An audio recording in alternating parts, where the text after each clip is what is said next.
இன்னைக்கு சாத்தூர் தொகுதி எடுத்துக்கிட்டீங்க, பல லட்சம் குடும்பங்கள் இன்னைக்கு பட்டாசு தொழிற்சாலை நம்பிதான் இருக்கிறாங்க. அதனால மக்கள் எனக்கு எப்ப தெரியும்னா 1998 கேப்டன் தாயகம் அப்படின்னு ஒரு படம் நடிச்சார்.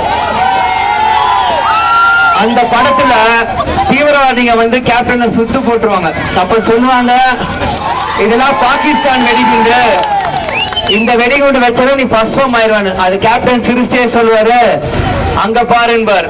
பார்த்தா இது எல்லாமே எங்க குட்டி ஜப்பான்ல இருந்து கொண்டு வந்த வெடிகுண்டு.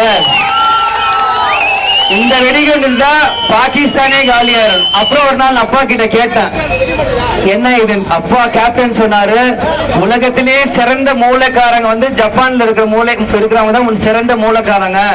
அதுக்கப்புறம் பட்டாசு தொழிற்சாலையில சிறந்தவங்க யாருன்னா நம்ம சிவகாசி சாத்தூர் சேர்ந்த தொழிலாளிங்க தான்.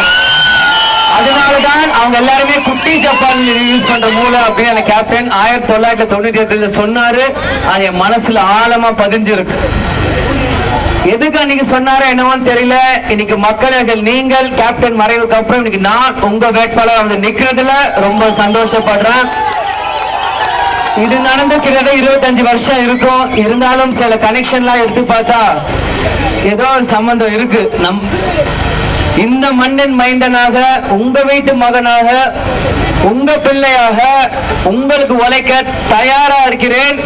இதே சாத்தூர் சிவகாசி தொகுதியில் வீடு எடுத்து இங்கே தங்கி மக்களை சந்திக்க தயாரா இருக்கிறேன்.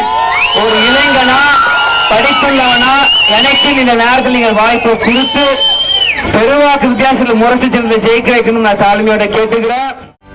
செய்திகளை உடனுக்குடனும் துல்லியமாகவும் தெரிந்து கொள்ள சப்ஸ்கிரைப் பண்ணுங்க.